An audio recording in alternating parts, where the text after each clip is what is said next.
Assalamualaikum warahmatullahi wabarakatuh. Bismillahirrahmanirrahim. Alhamdulillahirabbil alamin. Assalatu wassalamu ala asyrafil anbiya'i wal mursalin sayyidina wa maulana Muhammad wa ala alihi wa sahbihi ajmain. Amma ba'du. Teman-teman dan sahabat-sahabatku, kita bertemu lagi. Tentunya seperti biasa kita membahas sejarah peradaban Islam. Yang kali ini kita melanjutkan pembahasan pada sesi sebelumnya, yaitu membahas sejarah peradaban Islam pada masa Khulafaur Rasyidin. Kalau pada pertemuan sebelumnya kita membahas Khalifah pertama Abu Bakar As-Siddiq, maka kali ini membahas biografi dan peran sejarah pada masa Khalifah kedua, yaitu Umar bin Khattab.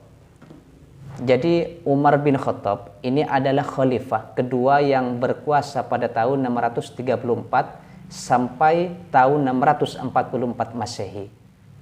Dia juga digolongkan sebagai salah satu Khulafaur Rasyidin dari 4 sahabat. Dan Umar ini merupakan salah satu sahabat utama Nabi Muhammad SAW dan juga merupakan ayah dari Sayyidah Hafsah, istri Nabi Muhammad SAW.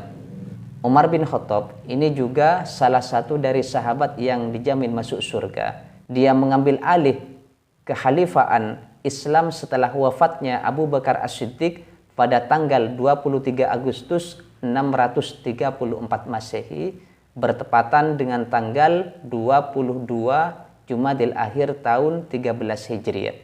Ketika Abu Bakar sakit dan merasa ajalnya ini sudah dekat, Abu Bakar bermusyawarah dengan pemuka para sahabat, lalu mengangkat Umar bin Khattab sebagai penggantinya dengan maksud untuk meminimalisir perselisihan dan perpecahan dari kalangan kaum muslimin. Dan akhirnya kebijakan tersebut diterima oleh masyarakat dan segera masyarakat beramai-ramai membaiat Umar bin Khattab. Umar bin Khattab adalah pemimpin yang hebat, memiliki suri tauladan yang baik, alim, zuhud, dan sangat tegas dan pemberani. Sampai dikisahkan di dalam kitab Nurul Dhalam, Imam Nawawi itu menjelaskan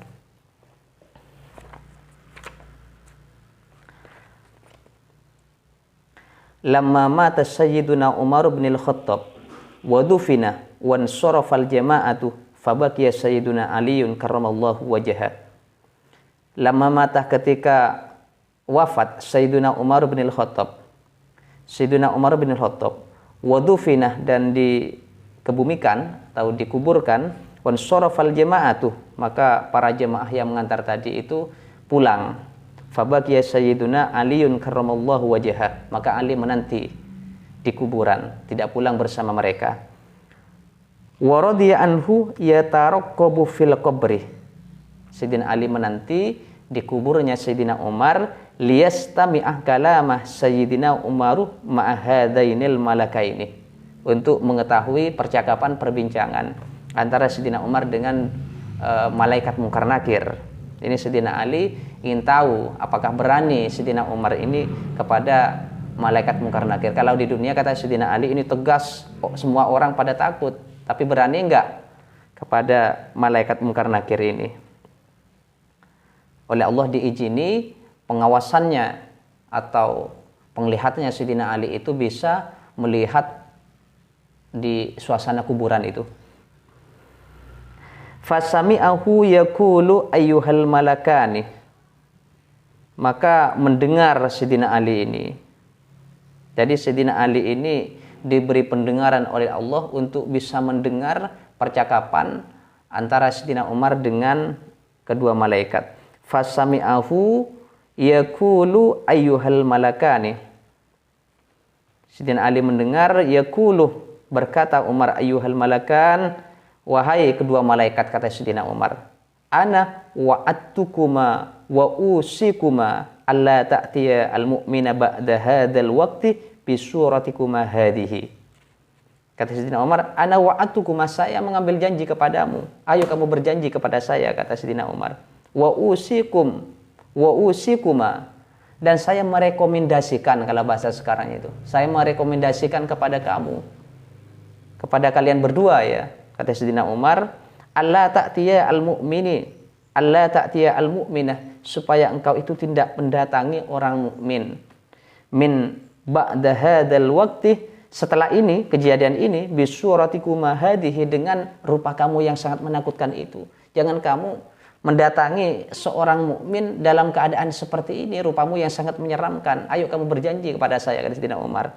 Bal unqasa min hadhihi li'anni lamma ra'aitukuma bihadzal halati hasala li khaufun wa faz'un. Bahkan ya kurangilah, rubahlah keadaanmu itu menjadi orang yang ganteng, tampan. Setelah kejadian ini, saya saja ini takut padamu melihat seperti itu. Saya saja, kata Sayyidina Umar, melihatmu itu takut. Apalagi pada orang lain. Wa ana sahibu Rasulillahi sallallahu alaihi wasallam. Wa ana sahibu Rasulillahi. Saya ini adalah temannya Rasulullah. Fa kaifa bisiwaha idza ra'akuma bihadhihi. Bagaimana sedangkan saya saja temannya Rasulullah ini takut melihat kamu ini, apalagi yang lain. Ayo kamu berjanji jangan seperti ini lagi, kata Sayyidina Umar. Faqala, maka berkata dua malaikat tadi itu lahu kepada Umar, sam'an, dengan mengikuti ya, wa ta'atan, dan taat. La na'si, saya tidak akan durhaka, amrokah, kepada perintahmu. Kata malaikat tadi itu, ya sahib Rasulillah, wahai teman Rasulillah. Maka setelah kejadian ini, faqala Sayyiduna Aliun, maka Sayyidina Ali berkata, radhiyallahu anhu, wallahi, demi Allah, kata Sayyidina Ali, ma yazalu Umaru yanfa'un nas fi hayatihi wa mamatihi. Ma yazalu, senantiasa Umar itu yanfa'un nas, menasihati di kala hidupnya, wa mamatihi, dan juga menasihati malaikat tatkala matinya. Pokoknya Sayyidina Umar ini, kata Sayyidina Ali itu, selalu penuh nasihat kala hidupnya ataupun sesudah mati. Malaikat saja ini yang mengikuti ya, nggak berani kan apa yang menjadi perintahnya. Ini malaikat Munkar Nakir yang sangat menyeramkan, tidak berani menentang apa yang diperintahkan oleh Sayyidina Umar. Ini cerita di dalam kitab Nur Dolam. Kemudian Nabi Muhammad SAW ini memberikan julukan ya kepada Sayyidina Umar dengan Al-Faruq. Kenapa kok demikian? Karena memang Sayyidina Umar ini orang yang bisa memisahkan antara kebenaran dan kebatilan. Pada masa kepemimpinan Umar bin Khattab, ini merupakan periode kepemimpinan yang sangat gemilang. Berdirinya imperium Islam yang sukses di berbagai aspek, mulai dari aspek teritorial, politik, ekonomi, pendidikan, hukum, sosial dan budaya, agama dan hankam. Apa jasa-jasa Umar ibn Khattab ketika Umar ini memimpin, melanjutkan kepemimpinan setelah Abu Bakar As-Siddiq? Umar ini adalah memiliki ide atau inisiatif pengumpulan Al-Quran pada masa Abu Bakar. Jadi Sayyidina Umar ini memiliki inisiatif agar supaya Al-Quran tersebut dikumpulkan supaya tidak hilang dari generasi ke generasi. Maka hal itu diusulkan kepada Khalifah Abu Bakar As-Siddiq. Kemudian yang kedua, pencetus kalender Islam. Sayyidina Umar adalah merupakan orang pertama pencetus kalender Islam Hijriyah. Ini adalah pemimpin yang inovatif ya. Karena inovasinya ini menjadikan peristiwa hijrahnya Rasulullah ke Yathrib atau Madinah sebagai momen awal kalender di dalam Islam.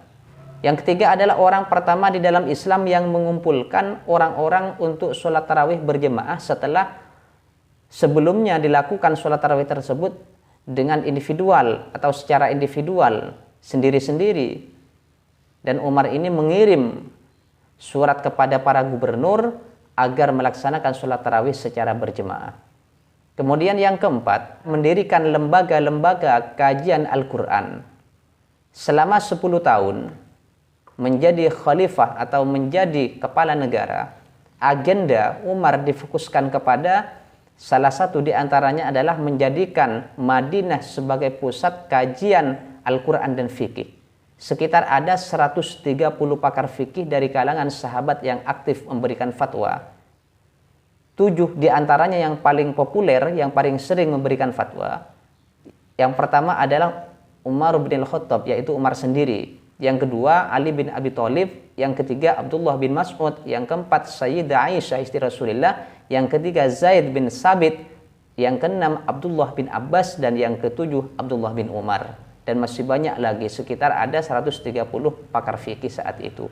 Kemudian jasa-jasa Umar bin Al-Khattab menghapus pembayaran jizyah atau pajak bagi ahlu zimmah atau non-muslim yang dilindungi dan tidak mampu, maka dihapuslah pajak bagi mereka. Kemudian yang keenam, jasa Umar bin Al-Khattab di bidang perluasan wilayah.